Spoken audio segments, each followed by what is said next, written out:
Have you ever wondered what it feels like to live in a city standing on the edge of history? A city grappling with its identity. The uncertainty of a looming future? The bittersweet farewell to the British rule? This 2003 movie takes us into the heart of Hong Kong during its most transformative era, through a story of the rise and fall of a criminal family, mastery of light and shade, 5 Academy Award Best Actors, iconic cultural symbol, plus some movie scenes you will never see again in Hong Kong today. This masterpiece is the Oriental version of Godfather. The film is set in the 1990s. You can see those iconic landmarks, the West Kowloon Police Headquarters, traditional residential buildings, jumbo floating restaurant, and the Central District's clock tower. These striking landscape features the urban Hong Kong under British rule. The film opens with the assassination of Ngai Wing-Hau, the Vito Corleone of Hong Kong Island. A scene that highlights the brutal power struggles within the triads and symbolizes the social unrest of the era. His death paves the way for his son, Ngai Wing-Hau's rapid rise. This is a composed and decisive character, craving for strength and authority. After his father's assassination, Wing-Hau calmly gathers the family. He's swiftly eliminating internal threats and setting up plots to expose the police undercover that killed his father. Wing-Hau's meticulously tailored suits and Rolex watch reflect the aesthetic values inherited by the Hong Kong elites from British rule. Scenes of the Ngai family conducting business in high-end restaurants or controlling street-level operations illustrate the triad's emphasis on territory and social spaces. These locations are not merely business settings, but also symbols of power consolidation. The rituals of the Ngai family, such as their formal meetings and emphasis on profit distribution, closely mirror the internal rules of real-life triads. For example, Wing-Hau's ruthless handling of a betrayer reflects the zero-tolerance attitude towards disloyalty within such circles in real life. The opening scene between Officer Wang Qisheng and gang member Hong Sam sets the tone for the film and provide implicit hints for the complex stories ahead. What appears to be a routine interrogation is, in fact, a masterclass in subtle storytelling. Wang recounts his first experience of using lethal force in a calm, almost detached manner, reflecting his bitterness and disillusionment with the moral ambiguity of his role as a police officer. His remark, "The bad guys get everything, the good guys end up with nothing," reveals his resentment towards societal injustice and hints at his dissatisfaction with the rules he is supposed to follow, a recurring theme throughout the series. This scene shines in its subtlety, as Wang indirectly suggests that the police would support Hong Sam if he were to overthrow his boss, Ngai Wing-Hau. The layered dialogue illustrates the mutual exploitation and hidden agendas between the triads and the police. Hong Sam, on the other hand, demonstrates the cunning of a younger generation of triad members. His playful conversation momentarily lightens the tension while showcasing his wit and loyalty to the Ngai family. He dodges Wang's request and still able to keep his good relationship with Wang.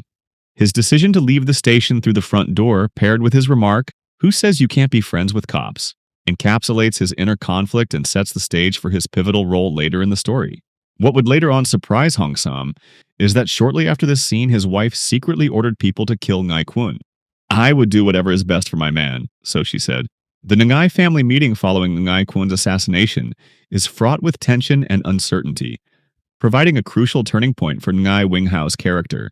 Comparing with other family members' chaos and insecurity, Wing-Hau's calm demeanor distinguishes him as a natural leader. His mom requests to bring cigarettes to mortuary for his dad, an excellent tribute to Hong Kong's traditional values and reflects a deep respect for the deceased. The depth of this scene is no less than the Godfather scene when Michael and Sonny gather for actions after Vito Corleone was shot. A key moment in this scene occurs when Wing-Hau is on the phone with some strangers. The movie did not suggest who Wing-Hau talks to.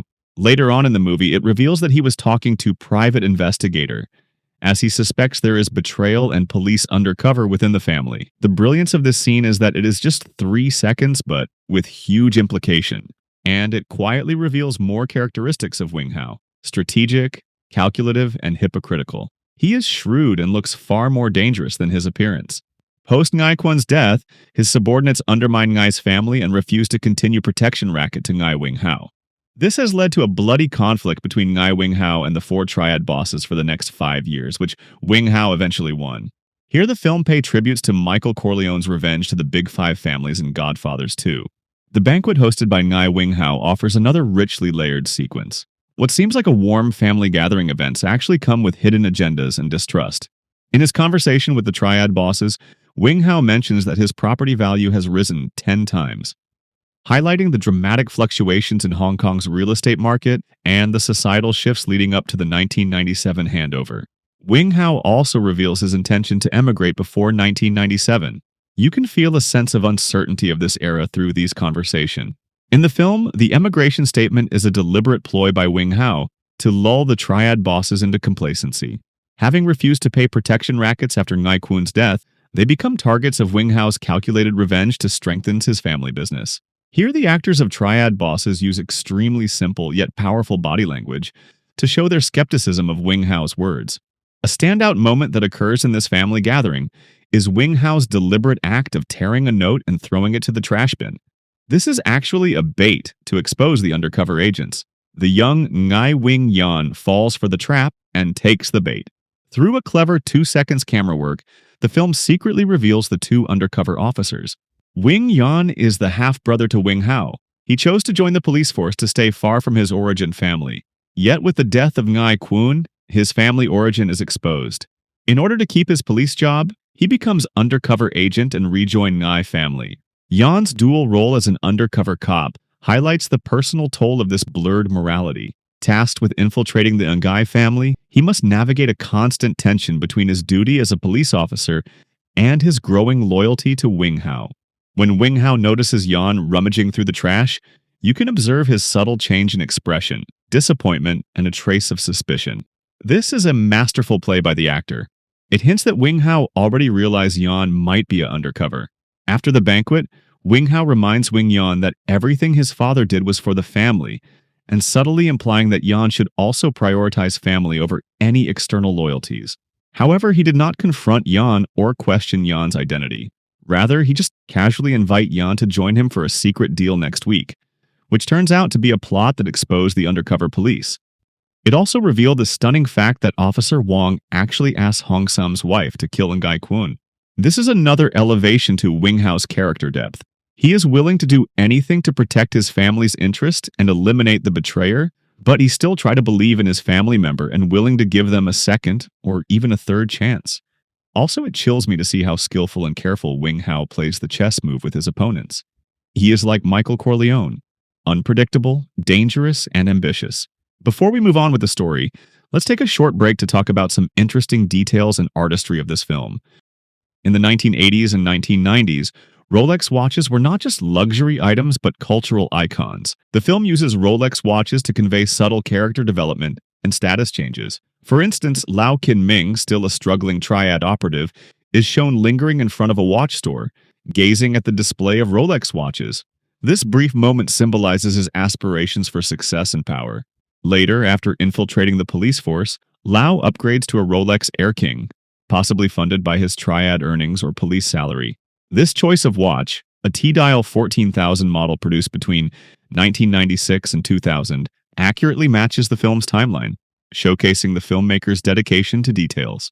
Similarly, Wing-Hau's Rolex Submariner 16610LN subtly mirrors his moral struggles and transformation. He wears a Seiko when he was in police force.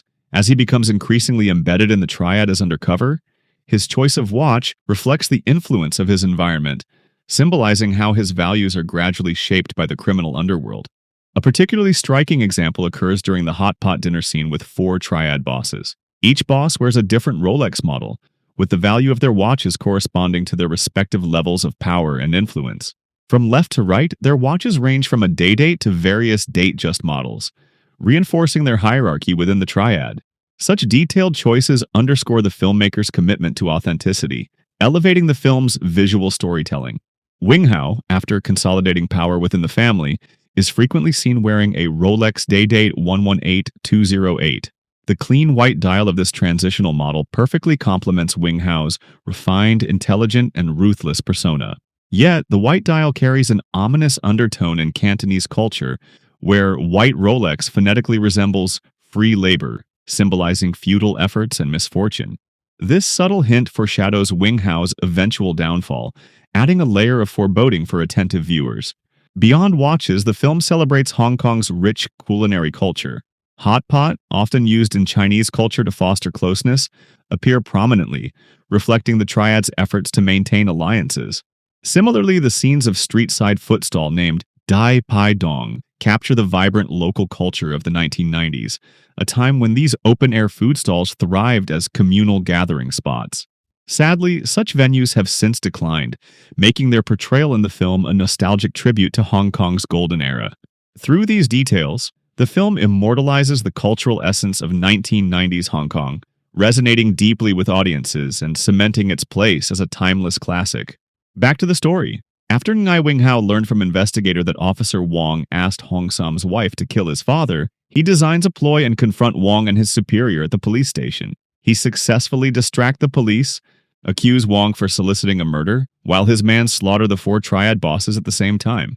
A climax of this film. The portrayal of the police in Infernal Affairs II exemplifies the theme of moral ambiguity, challenging the traditional dichotomy of good versus evil. Although the police are presented as upholders of justice, their methods and internal politics often blur the line between ethical and unethical behavior. Wong as a character explains this complexity.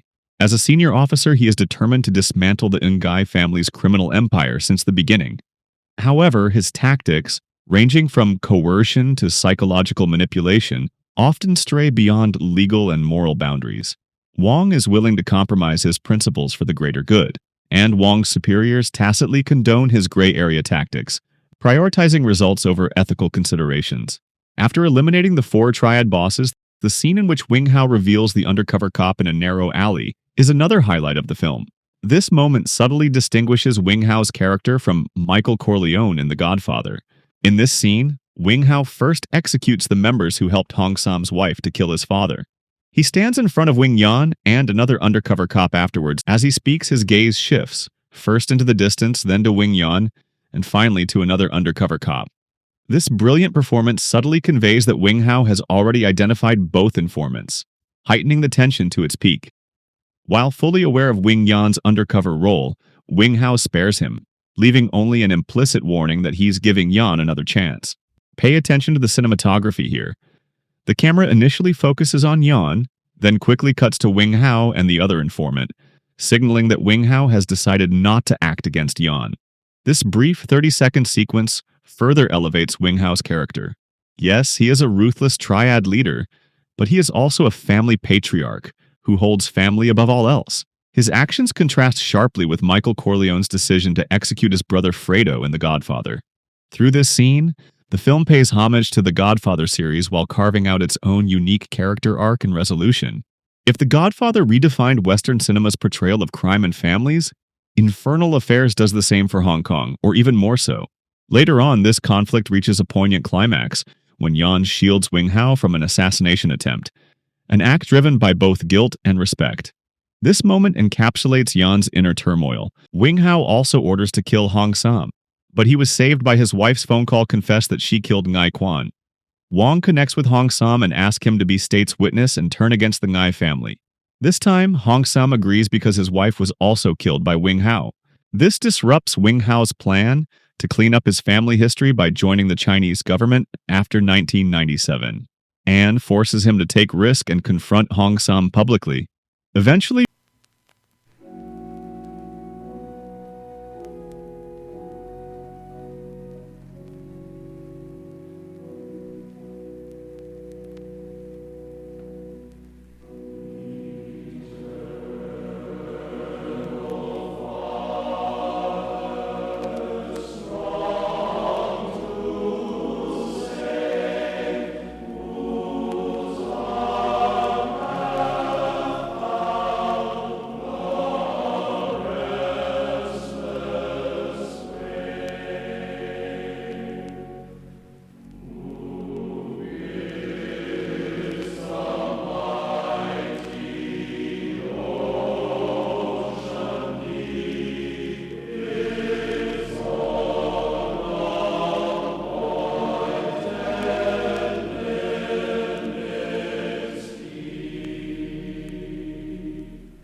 my channel. Thank you.